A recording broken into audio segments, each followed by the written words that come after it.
అందరికీ నమస్కారం. డ్రైవర్ సోదరులందరికీ ఒక విషయము.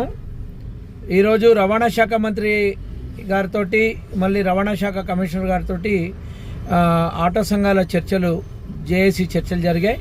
ఈ యొక్క చర్చల్లో సారాంశం ఏంటంటే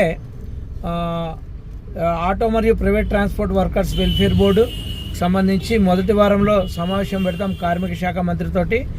మేము వెల్ఫేర్ బోర్డుకి సానుకూలంగా ఉన్నామని చెప్పేసి మంత్రి గారు చెప్పారు. అదేవిధంగా అసెంబ్లీలో కూడా బిల్ పాస్ చేస్తామని చెప్పడం జరిగింది.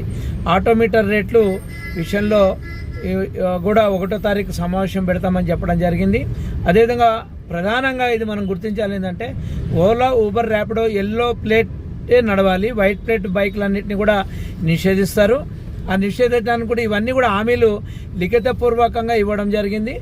ఆ తర్వాతనే సమ్మెని తాత్కాలికంగా వాయిదా వేసుకున్నాం, ఆటో, క్యాబ్, స్కూల్ వ్యాన్ బంద్ని. కాబట్టి దీన్ని దృష్టిలో పెట్టుకుని డ్రైవర్లందరూ కూడా యథావిధిగా బండ్లు నడుపుకుంటాం. మొదటి వారంలో కనుక చర్చలు జరిపి మనకు ఈ యొక్క మీటర్ రేట్లు పెంచకపోయినా, ఓలా, ఊబర్, ర్యాపిడో బైకు నిషేధించకపోయినా, అదేవిధంగా మన యొక్క సంక్షేమ బోర్డు ఏర్పాటు చేయకపోయినా మళ్ళీ తిరిగి సమ్మెలోకి వెళ్తామని చెప్పేసి చెప్పడం జరిగింది. దీనిలో బిఎంఎస్, అదేవిధంగా బీఆర్టీయు, టీఆర్టీయు, అదేవిధంగా ఏఐటీసీ, సిఐటియు, టీయూసీఐ, ఇట్లా నాన్ పొలిటికల్ జేఏసీ, ఇట్లా అన్ని సంఘాలు కూడా, సిటీ ఆటో యూనియన్, మజీద్ భాయ్, వీళ్ళందరూ కూడా పాల్గొనడం జరిగింది. కాబట్టి దీన్ని దృష్టిలో పెట్టుకుని అందరూ కూడా యథావిధిగా బండ్లు నడుపుకోవాల్సిందిగా బిఎంఎస్ విజ్ఞప్తి చేస్తూ ఉంది. కానీ మరో ఉద్యమానికి మళ్ళీ మనము అవసరమైతే సిద్ధం కావాలి.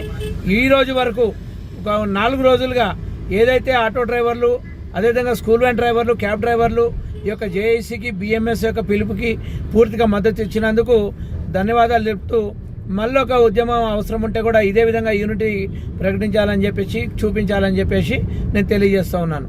భారత్ మాతాకి జై. జై తెలంగాణ.